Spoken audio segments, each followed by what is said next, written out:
Hello नमस्कार, स्वागत है आप सभी का।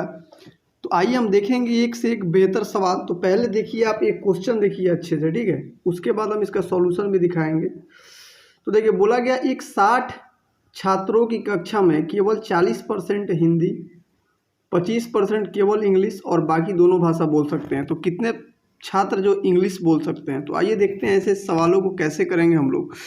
तो देखिए, बोला गया है, देखिए ये है हमारा हिंदी का वेन डायग्राम, ठीक है। ये टोटल जो दिखाई दे रहा है यहाँ से पूरा, तो ये क्या है हमारा हिंदी का, और ये टोटल है हमारा इंग्लिश का, ठीक है। तो 40% क्या बोल रहा है? केवल हिंदी। तो केवल हिंदी का जो है ये 40% है, और केवल इंग्लिश बोल रहा है 25%, ठीक है। और उसके बाद बोला गया 25% दोनों भाषा बोल रहा है, ठीक है। 25% केवल इंग्लिश बोल रहा है। तो 60 और 40 कितना होगा?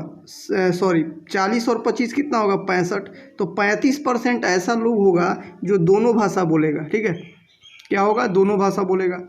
तो बोल रहा है कि कितने छात्र इंग्लिश बोल सकते हैं? देखिए, इंग्लिश बोलने वाला यहाँ पे 25 है और यहाँ पे 35 है, यानी 60% जो है वो या तो इंग्लिश बोलेगा या तो इंग्लिश के साथ हिंदी भी बोलेगा। तो 60 टोटल स्टूडेंट था, तो 60 का 60% निकालिएगा तो 36 हो जाएगा राइट आंसर।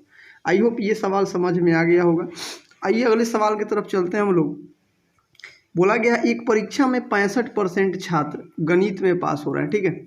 48% फिजिक्स में पास हुए और 30% दोनों में पास हो जाते हैं। तो कितने परसेंट छात्र दोनों में फेल हुए पूछा गया है। तो आइए, सिंपल सवाल है, ये हमारा मैथ का डायग्राम रहा, ठीक है। तो मैथ में कितने लोग हैं? टोटल 65%, ठीक है। मैथ में 65% पास हो रहे हैं। 48% हमारा किस में हो रहा है? ये है हमारा फिजिक्स का, ठीक है, 48%। बोला गया 30% दोनों में पास हो गया, तो 30% हमारा दोनों में पास हो गया। तो 65% जो था गणित में था, 30% दोनों में है। तो पूछा जाए केवल गणित में कितना पास? तो 35%, इसमें से इसको माइनस कर दिए हैं। और 48% टोटल था, 30% हटा दिए हैं, तो 18% केवल फिजिक्स में पास हो गया, ठीक है। तो देखिए, 35% यहाँ पास, 30% यहाँ और 18% यहाँ, ये सबको जोड़िएगा तो 83% आएगा, जो कि यहाँ पे लिखा हुआ है। तो 83% पास है, तो 17% क्या होगा? फेल। यही रहा राइट आंसर।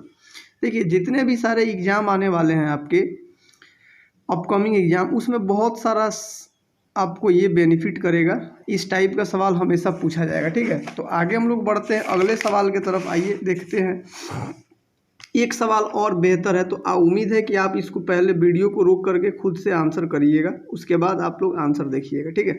ऐसा कोई एग्जाम नहीं जहाँ पे ये सवाल आया नहीं, बार बार रिपीट हुआ ये सवाल सेम टू सेम। तो एक गांव में 60% परिवारों में से प्रत्येक के पास एक गाय है, ठीक है।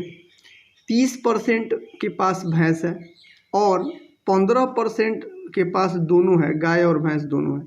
तो पूछ रहा है यदि कुल 96 परिवार हैं तो कितने के पास गाय या भैंस नहीं है, ठीक है। तो आपको बताना है कितने के पास नहीं है, माने कुछ भी नहीं है। तो आइए देखते हैं। तो ये हमारा हो गया, जो ये दिख रहा है आपको काऊ का डायग्राम, और ये हो गया हमारा बुफैलो का, यहाँ से यहाँ तक, ठीक है। तो 60% था, क्या था? परिवारों में गाय का जो था वो संख्या कितना था? 60%। तो 15% दोनों है। यहाँ पे देखिए, सबसे पहले दोनों के लिख दीजिए। 15% ऐसा है जिसके पास गाय भी है और भैंस भी है। तो 60% था, 15 घटाइएगा तो केवल गाय कितने लोगों के पास है? 45%। 30% क्या था? भैंस था, जिसमें से 15% ऐसे लोग हैं जिसके पास गाय भी है और भैंस भी है। तो ओनली जो है, ओनली भैंस कितना है? 15% लोगों के पास। समझ में आ गया होगा। अब देखिए, तो 45%, 55%, सॉरी 15% और 15%, तो 75% जो लोग था उनके पास या तो एक भैंस है, या तो गाय है, या गाय भैंस दोनों है। तो 75% लोग के पास अगर है तो 25% लोग जो है उनके पास कुछ नहीं है। तो 96 लोग का परिवार था, तो 25% निकालिएगा तो 24 हो जाएगा राइट आंसर। उम्मीद है कि ये सवाल आपको समझ में आ गया होगा। आगे बढ़ते हैं अगले सवाल की तरफ। एक परीक्षा में 35% छात्र गणित में फेल हो जाते हैं, ठीक है।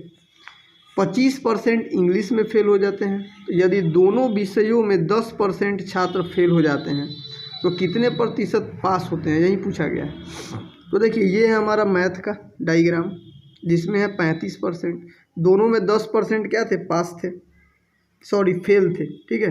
तो 10% फेल है, तो 35 था, तो केवल मैथ में 25% फेल होगा, केवल मैथ में 25%। और 25% था इंग्लिश में, तो 10 माइनस करिएगा